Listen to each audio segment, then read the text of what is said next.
Y ahora, tiempo del análisis en clave de inteligencia económica de las grandes cosas que están pasando y su efecto esperado en los mercados financieros.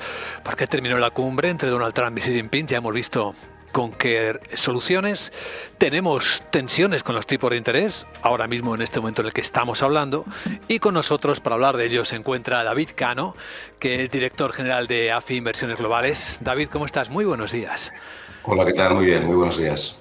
Bueno, pues vamos a examinar, si te parece, un poco los comportamientos esperados de los distintos activos financieros, porque terminó la famosa histórica cumbre entre Donald Trump y Xi Jinping. Ya hemos visto las conclusiones.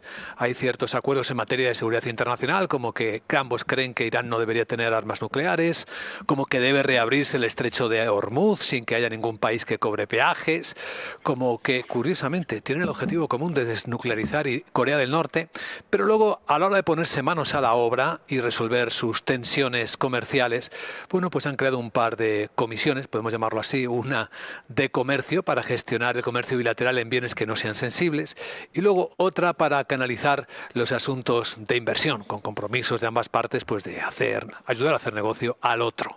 Esto, ¿cómo lo han leído, lo están leyendo los mercados, David? Bueno, yo creo que el movimiento más importante de los mercados financieros, al menos si nos vamos desde febrero, yo creo que necesitamos coger un poquito de perspectiva desde finales de febrero, es el repunte del tramo corto de la curva de tipo de interés. Podemos interpretar como de todo lo que está pasando, el mercado sí teme lo que más es el repunte de la inflación, que sin ser muy intenso o tan intenso como el que tuvimos entre 2021 y 2022, sí va a ser suficiente como para que la Reserva Federal de Estados Unidos no vaya a bajar los tipos de interés y el BCE los tenga que subir entre 2 y 3 veces. Y eso se traslada en un repunte del tramo corto de la curva de tipos en el 2 años de en torno a 50 puntos básicos. Ese diría que es el principal cambio en los mercados financieros en los últimos 3 meses. Repunte del tramo corto como reacción a las expectativas de subida de tipos del BCE, no bajada de la Fed, como consecuencia de una inflación que se estima va a estar 50 puntos básicos por encima de lo que se pensaba hace 3 meses. O sea que de una manera o de otra, los tipos de interés, el precio del dinero va a ser el protagonista, bien sea por inflación, bien sea porque el Sí. acuerdo comercial fluye. No hay escapatoria de esto. Bueno, al final la política monetaria es uno de los principales factores directores no solo de la economía, sino también de los mercados financieros y los bancos centrales siguen mandando. Bueno, uno podría pensar que el repunte nominal de tipos de interés se va a ver compensado por la mayor tasa de inflación y que por lo tanto no va a haber un repunte de los tipos de interés en términos reales. Y que por otro lado tenemos, bueno, pues un factor de crecimiento de la economía que tiene que ver con la inteligencia artificial. Porque si analizamos lo que está pasando con las bolsas, no vemos una lógica corrección asociada al mayor temor del ciclo económico. Me explico, todo lo demás constante, bancos centrales subiendo o no bajando, bueno, pues eso tendría que tener un impacto negativo sobre el ciclo y sobre las bolsas, que no está siendo así porque tenemos, como digo, ese otro factor que está, bueno, seguramente más que compensando, y esto es lo que tiene que ver con la inteligencia artificial, que es un claro dinamizador de la economía en general, de la economía estadounidense en particular, de un segmento de su economía y de un segmento en renta variable que pesa mucho y, por lo tanto, cuando uno analiza lo que está pasando con la bolsa, tiene que tener cuidado de no extrapolar de forma sencilla, oye, como las bolsas dan máximos, no hay problema para el ciclo. Bueno, estaremos en máximos porque hay un sector que capitaliza mucho, que pondera mucho, que es verdad que tiene unas expectativas de crecimiento, los beneficios empresariales espectaculares y que parece que estos son absolutamente insensibles a lo que pase con el tramo corto de la curva de tipos de interés. La verdad, la liquidez está muy presente en la bolsa, también lo están los bonos. De la bolsa podemos seguir hablando porque tenemos ya la fecha para la que va a ser, parece, la mayor salida a bolsa de la historia, la de SpaceX. Y están ya incluso calculándose los precios a los que puede salir SpaceX. Se calcula que la valoración puede estar en 1,75 billones de dólares, acercándose a los 2 billones de dólares. Ahora mismo muy fundamentada, claro, en el negocio de Starlink, su sistema de navegación de conexión por satélite, la red propia de satélites de SpaceX. ¿Qué impacto puede tener en el mercado que de repente aparezca esta gran esponja de liquidez, ¿no? Esta gran oferta de una empresa que no sabemos muy bien dónde situarse, a medio camino entre la tecnología y el espacio, o las dos juntas, o es una nueva? Exacto, yo creo que palabra espacio. Ya hay más compañías vinculadas al sector del espacio, pero bueno, esta sin ninguna duda va a marcar un antes y un después, que también genera un debate interesante. En economía decimos el famoso efecto expulsión, y es que cuando los estados tienen un elevado déficit público y deuda pública, como tienen que emitir bonos en los mercados financieros, provocan un repunte en los tipos de interés, como teóricamente ellos tienen la mayor calidad crediticia, pues se pueden expulsar a las empresas privadas o les van a encarecer la financiación.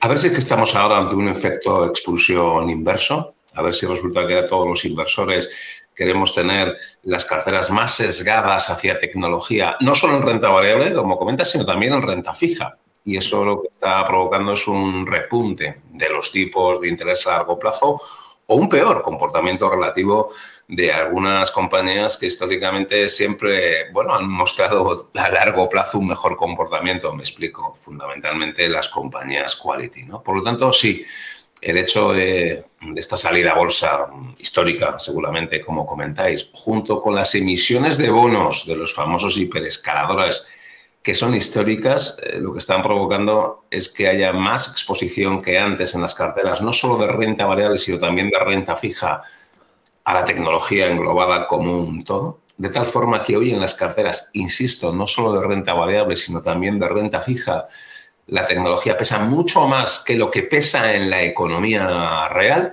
y eso puede tener un efecto, no solo sobre otros sectores, sino también sobre los estados. De los máximos en TIR del tramo largo, decíais antes, el 10 años, el 30 años de Estados Unidos en el 5,14, de ese repunte hasta máximo en los últimos años, ¿cuánto se debe a que hay una mayor inflación esperada? ¿Cuánto se debe a que hay un cambio en la orientación de la política monetaria?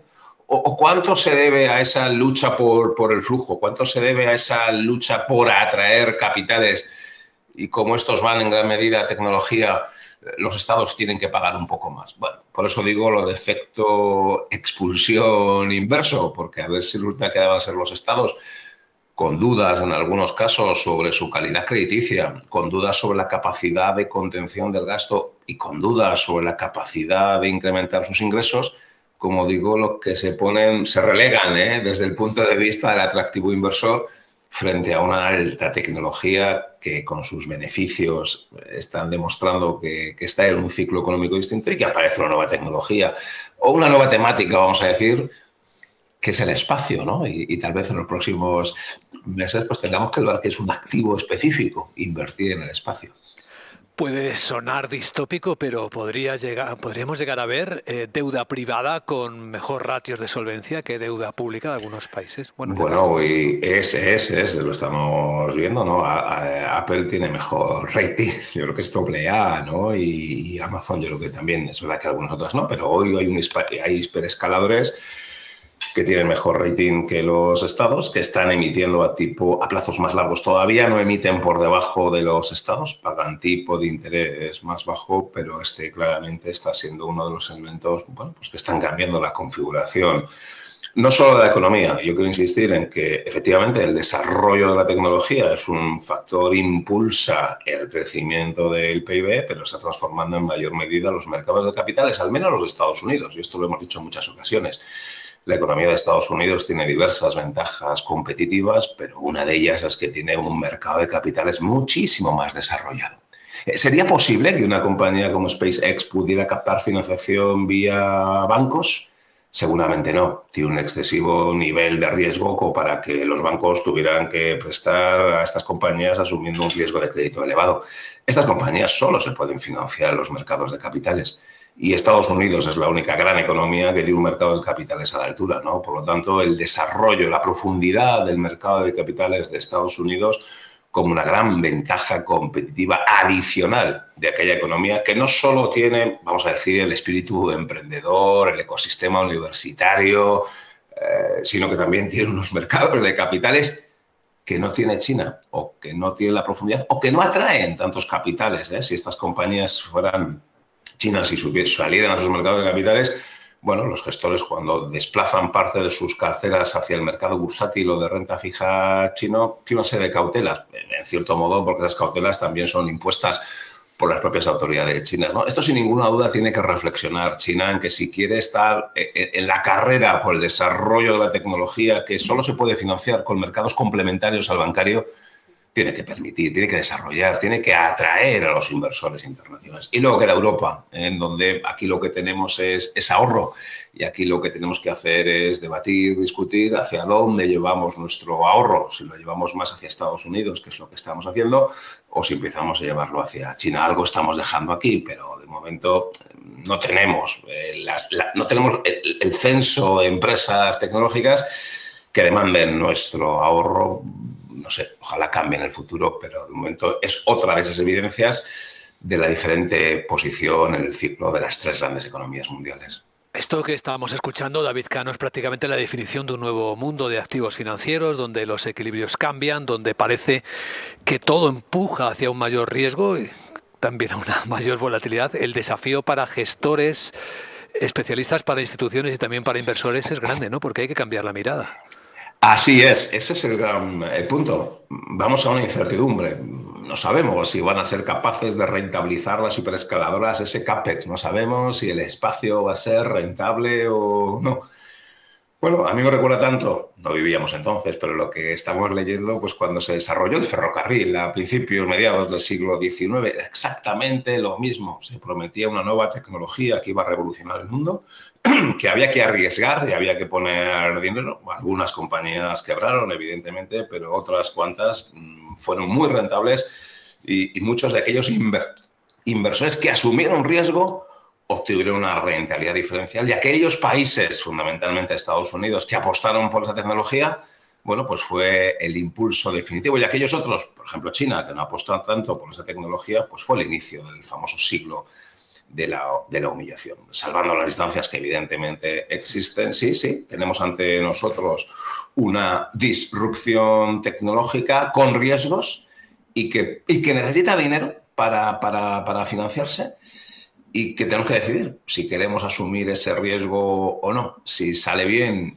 y esas compañías funcionan, se rentabilizan, si estamos ante una tecnología que va a ser rentable, se ganará dinero. Nada lo garantiza. Precisamente por eso no podemos pedir a los bancos que sean los que capitalicen o que sean los que lideren la financiación a esa tipología. Tienen que ser esos ahorradores que se conviertan en inversores para obtener un plus de rentabilidad. Luego no vale, si no se asume riesgo, no vale decir que yo quiero ganar lo mismo que los que asumen el riesgo. Y si se asume riesgo, se tiene que ser consciente de que se puede perder. Bueno, pues trepidante, emocionante, súper interesante desde el punto de vista intelectual, desde el punto de vista de la gestión de activos. No tendremos la respuesta en una semana, en 3 meses. Seguramente necesitemos entre 3 o 5 años para tener algo más, pues para tener el veredicto de quién tiene razón, ¿no?